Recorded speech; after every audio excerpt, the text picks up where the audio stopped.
ஒருத்தனுக்கு வாழ்க்கையில் அடி விழலாம், ஆனால் அடியே வாழ்க்கையாக இருந்தால் அவன் என்ன தான் பண்ணுவான்? அவஸ்தையாக இருக்குது. ஒன்று மாற்றி வந்துக்கிட்டே இருக்குது. நாக்கை கடிச்சிக்கிட்டேன். அந்த பொண்ணு எனக்கு சரியாகி நான் கம்ப்ளீட்டாக க்யூர் ஆகிறதுக்கு கரெக்டாக 1 வீக் ஆச்சு. சாட்டர்டே டு சாட்டர்டே ஆச்சு. அப்புறம் த்ரோட் இன்ஃபெக்ஷன், அடுத்த நாளே த்ரோட் இன்ஃபெக்ஷன். இப்போ வரைக்கும் சரியாகலை. சரி, த்ரோட் இன்ஃபெக்ஷன் தான் அப்படி இருக்கேன்னு பார்த்தா அடுத்த நாள் பீரியட்ஸ் ஆகிடுச்சு. அந்த வலி அதுக்கு மேலே தாங்க முடியாத பெயின். சரி, அது ஒரு 2 டேஸ்க்கு போச்சா. நேற்று நைட்டு ஃபுல்லாக ஃபீவர்.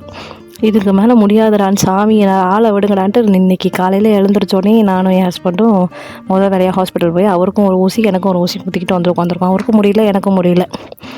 ஏன்னா என்ன செய்கிறேனே எனக்கே தெரியல. அந்தளவுக்கு ஒரு மாதிரி கான்ஷியஸ்னஸ் இல்லாமல் இருக்கிறேன். நேற்று நல்லா ஷூட் பண்ணவே இல்லை. நேற்று வாய்க்கு எதமாக இருக்கணுமேனு புதினா ரசம் வச்சேன். உப்பு சுத்தமாக போட மறந்துட்டேன். இன்றைக்கி நான் அந்த உருளைக்கிழங்கு வறுத்தேன்னா, உருளைக்கிழங்கு கீரை சாம்பார் வச்சுட்டு உருளைக்கிழங்கு வறுத்து ஸ்கூலுக்கு கொடுத்துட்டேன். ஆனால் உருளைக்கிழங்குல உப்பே போடல. எடுத்து வாயில் வைக்கிற உப்பே இல்லை.